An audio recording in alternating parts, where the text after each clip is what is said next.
Friends, ધમુસ kitchen and vlog પર તમારું સ્વાગત છે। મિત્રો, આજે બનાવીશું મેથીની એકદમ યુનિક અને નવી રેસિપી। તો અહીંયા રેસિપી બનાવવા માટે સૌથી પહેલા આપણે મેથીને ધોઈ લઈશું અને એના પાન અને ડાખલાને અલગ કરી લઈશું। તો જુઓ, અહીંયા આપણે પાન છે એને અલગ કરી લીધા છે અને એના ડાખલાને પણ અલગ કરી લીધા છે। તો મોટાભાગે જ્યારે આપણે મેથીનો ઉપયોગ કરીએ ત્યારે મેથીના પાનનો ઉપયોગ કરીએ છીએ અને આ ડાખલા છે એને આપણે ફેંકી દઈએ છીએ। પણ ખરેખર મિત્રો, આ ડાખલા છે એ ખૂબ જ ઉપયોગી છે। જેવી રીતે મેથીની ભાજીના પાન ગુણકારી છે, એટલા જ આ ડાખલા પણ મેથીના બીજ હોય, પાન હોય કે પછી ડાખલા, આ બધા જ પેટથી જોડાયેલી કોઈ પણ સમસ્યાને દૂર કરે છે અને વળી શ્વસન તંત્રના રોગો હોય, સ્કિન, વાળ કે હૃદય માટે પણ ખૂબ જ લાભદાયી છે। તો આ ડાખલાને નકામા સમજી અને ફેંકી ન દેતા આપણે એનો આજે ખૂબ જ સરસ મજાનો ઉપયોગ કરીશું। તો જુઓ, અહીંયા આ ડાખલાને આપણે ધોઈ અને ચોખ્ખા કરી લીધેલા છે। હવે એનો ઉપરનો જે આ મૂળનો ભાગ છે અલગ કરી લઈશું। જુઓ, આ રીતે આપણે કાપી અને અલગ કરી લઈએ અને ડાખલાને એકદમ ઝીણા ઝીણા સમારી લઈએ। જુઓ, આ રીતે એકદમ બારીક સમારી લેવાના છે। ડાખલા એકદમ કૂણા હશે તો ખૂબ જ ઝડપથી સરસ રીતે કટ થઈ જશે। જ્યાં સુધી ડાખલા કાપવામાં તકલીફ ન પડે, થોડા હાર્ડ ન થાય, ત્યાં સુધીના કૂણા ડાખલા આપણે લેવાના છે। વધારે પડતા કઠણ અને કાપવામાં મુશ્કેલી પડે તો ખૂબ જાડા ડાખલાને આપણે ઉપયોગમાં નહીં લઈએ।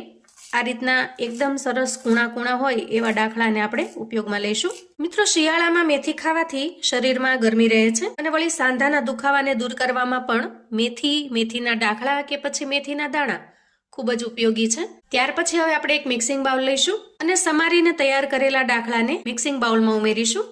હવે આ તૈયાર થયેલા ડાખલામાંથી આપણે એકદમ યુનિક અને ટેસ્ટી એવી રેસિપી બનાવીશું। તો રેસિપી બનાવવા માટે એક મીડિયમ સાઇઝની ડુંગળીને મેં ઝીણી ઝીણી સમારી લીધી છે, એ ઉમેરી દઈએ। તમે જો ડુંગળી ન ખાતા હો તો ડુંગળીને સ્કીપ કરી દેવાની અને ડુંગળીની જગ્યાએ તમે કોઈ બીજું વેજીટેબલ્સ પણ લઈ શકો છો। ગાજરના એક નાના ટુકડાને આ રીતે એકદમ ઝીણું ઝીણું ચોપ કરી લીધું છે, એને ઉમેરી દઈએ। ખાસ કરીને બધા વેજીટેબલ્સ જે કાંઈ આપણે ઉમેરીએ એને એકદમ ઝીણા ઝીણા ચોપ કરી લેવાના છે, જેથી ઝડપથી મિક્સ થઈ જાય। થોડા લીલા મરચાના ટુકડા ઉમેરીશું અને થોડી કોથમીર ઉમેરીશું। અહીંયા આદુના એક નાના ટુકડાને આપણે એકદમ ઝીણું ક્રશ કરી અને ઉમેરી દઈએ। તમે હજી આના અંદર સમારેલી કોબી ઉમેરી શકો છો અથવા તો કેપ્સિકમ હોય તો કેપ્સિકમ પણ ઉમેરી શકો છો। પણ જે કોઈ વેજીટેબલ્સ આપણે ઉમેરીએ ને એને આપણે એકદમ ઝીણા ઝીણા સમારીને ઉમેરવાના છે। હવે વેજીટેબલ્સ ઉમેર્યા પછી આપણે એમાં 2 ચમચી જેટલો બેસન અથવા તો ચણાનો લોટ ઉમેરીશું। અહીંયા ચણાનો લોટ આપણે એકદમ બારીક ઝીણો દળેલો હોય એ લેવાનો છે અને 1 ચમચી ચોખાનો લોટ લઈશું। અહીંયા જો તમારી પાસે ચોખાનો લોટ અવેલેબલ ન હોય તો તમે 2 ચમચી જેટલો રવો લઈ શકો છો અથવા તો જો સૂજી હોય તો એને થોડી ગ્રાઇન્ડ કરી અને એ પણ ઉમેરી શકો છો। અને જો બંનેમાંથી કશું ન હોય તો થોડા પૌવાને લઈ એને ક્રશ કરી અને એકદમ પાવડર જેવું બનાવી એને પણ ઉમેરી શકો છો। હવે આપણે આ બંને લોટને વેજીટેબલ્સની અંદર સારી રીતે મિક્સ કરી લઈશું, જેથી કરીને આપણને મોઇસ્ચરની ખબર પડી જાય કે અંદર ભીનાશ કેટલી છે। હવે આ રીતે મિક્સ કર્યા પછી આપણે સૂકા મસાલા કરી લઈએ।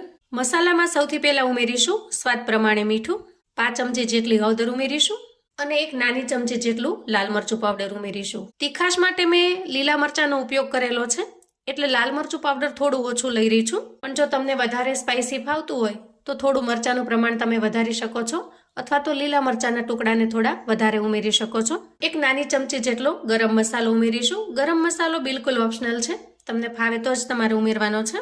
અને 5 ચમચી જેટલો આમચૂર પાવડર ઉમેરીશું। અહીંયા તમે આમચૂર પાવડરની જગ્યાએ અડધા લીંબુનો રસ પણ ઉમેરી શકો છો। હવે આ બધા જ મસાલાને મિક્સ કરી લઈશું। હવે જુઓ, અહીંયા આપણે જે કંઈ વેજીટેબલ્સ ઉમેર્યા છે એની ભીનાશથી લોટ થોડો અમથો ભીનો થયો છે, બાકી મિશ્રણ ખૂબ જ કોરું લાગે છે, એટલે આપણે આમાં પાણી ઉમેરવું પડશે। તો અહીંયા જરૂરિયાત મુજબ થોડું પાણી ઉમેરવાનું છે અને મિક્સ કરતું જવાનું છે। પાણીને આપણે થોડું જ ઉમેરવાનું, જેથી કરીને મિશ્રણ ઢીલું ન થઈ જાય, કેમ કે જો ઢીલું થઈ જશે તો ફરી એની કન્સિસ્ટન્સીને બેલેન્સ કરવા માટે આપણે થોડો ચણાનો લોટ ઉમેરવો પડશે। જો અહીંયા એકદમ સરસ મિશ્રણ મિક્સ થઈ ગયું છે। હવે આ રીતે બધું જ મિશ્રણ મિક્સ થઈ જાય એટલે એક નાનું બટેકું લઈશું અને મિશ્રણમાં એને ખમણી લઈશું। આ રીતે નાની ખમણી લેવાથી ખૂબ ઝડપથી ખમણાઈ પણ જશે અને એકદમ બારીક ખમણેલું હોવાથી ઝડપથી મિક્સ પણ થઈ જશે। અને હવે આ બધી જ વસ્તુને આપણે મિક્સ કરી દઈએ। બટેકાને આપણે છેલ્લે એટલા માટે ઉમેરવાનું છે કે અગાઉથી જો ખમણીને રાખીશું તો એ કાળું પડી જાય છે, એટલે જ્યારે બધો જ મસાલો તૈયાર થઈ જાય ત્યારે આ રીતે એને ખમણી અને ઉમેરી દેવાનું।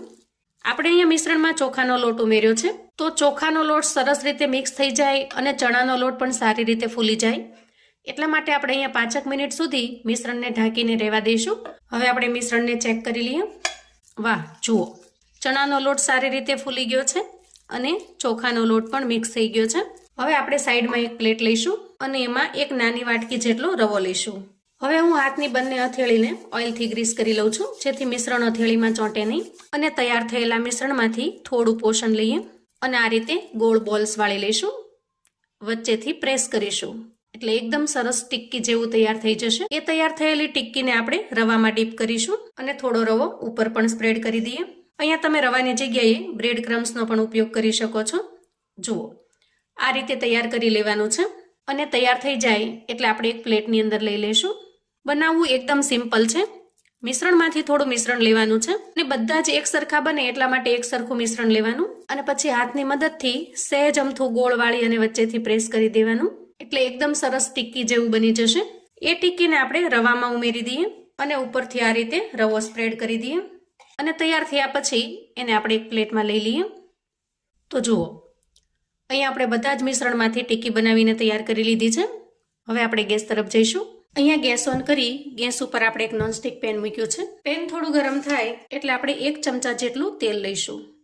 તો અહીંયા ખાસ કરીને તમે જે પેન લો ને એ નોનસ્ટિક પેન લેવાનું અથવા તો કોઈ જાડા તળિયાનું પેન હોય એ લેવાનું, કેમ કે નાસ્તો બનાવવા માટે તેલનો ઉપયોગ આપણે બહુ ઓછો કરવાના છીએ, જેથી નાસ્તો નીચે તળિયે ચોંટી ન જાય. તેલને આપણે બ્રશની મદદથી આ રીતે સ્પ્રેડ કરી દઈશું અને ત્યાર પછી તૈયાર થયેલો નાસ્તો આપણે પેનમાં ઉમેરી દઈએ. અહીંયા બધા જ નાસ્તાને આપણે એકસાથે શેકી લઈશું. અહીંયા પેનમાં ચારે બાજુ તેલ છે, તો આ રીતે થોડું આપણે ચલાવી લેવાનું, જેથી તેલ છે એ બધા જ નાસ્તા સુધી સારી રીતે પહોંચી જશે. જેની સાઈડ સરસ ક્રિસ્પી થાય ત્યાં સુધી થવા દેવાનું છે. થોડી વાર માટે ઢાંકી દેવાનું, જેથી નાસ્તો અંદર સુધી ખૂબ સરસ રીતે ચડી જશે. અને પછી ઢાંકણ ખોલીને આપણે એની સાઈડ ચેન્જ કરી લઈશું. અહીંયા નાસ્તો બનાવવા માટે આપણે માત્ર 1 ચમચી તેલનો જ ઉપયોગ કરવાનો છે. વધારે તેલ બિલકુલ નહીં જોઈએ. જુઓ, અને 1 ચમચી તેલમાં જ ખૂબ જ સરસ ક્રિસ્પી એવો નાસ્તો બનીને તૈયાર થશે. અને વળી એકદમ યુનિક અને સાવ અલગ, કે જે તમે પહેલાં ક્યારેય ટેસ્ટ પણ નહીં કર્યો હોય કે જોયો પણ નહીં હોય. હવે બધા જ નાસ્તાની સાઈડ ચેન્જ કર્યા પછી ફરી આપણે થોડી વાર માટે ઢાંકણ ઢાંકીશું અને સારી રીતે થવા દઈશું. અંદાજે 2 મિનિટ સુધી આપણે આ રીતે ઢાંકણ ઢાંકીશું અને પછી તરત જ આપણે ચેક કરી લઈશું. અહીંયા નાસ્તો બંને સાઈડ એકદમ સરસ ક્રિસ્પી થઈ ગયો છે, પણ જો આપણે વધારે ક્રિસ્પી કરવો હોય તો આ રીતે ઢાંકણ ખુલ્લું રાખી અને થોડી વાર થવા દેવાનું, જેથી ખૂબ જ સરસ ક્રિસ્પી બની જશે. નાસ્તા ઉપર રવાનું જે કોટિંગ છે એનાથી ક્રિસ્પીનેસ ખૂબ સરસ લાગે છે. તો જુઓ, આપણો નાસ્તો બનીને તૈયાર છે. તો ગેસની ફ્લેમને આપણે અહીંયા બંધ કરીશું. તો જુઓ, એકદમ ક્રિસ્પી કરારો નાસ્તો ખૂબ જ આસાનીથી અને ઝડપથી બનીને તૈયાર થઈ જશે. અને વળી એકદમ યુનિક અને અલગ રીતથી, જે વસ્તુને તમે નકામી સમજીને ફેંકી દો છો એનાથી જ ખૂબ જ ટેસ્ટી એવો નાસ્તો બનીને તૈયાર થાય છે. પણ આજે આપણે આ નાસ્તા સાથે દહીંનું ડીપ બનાવેલું છે. જેટલો ઉપરથી ક્રિસ્પી છે એટલો જ અંદરથી સોફ્ટ અને મજેદાર.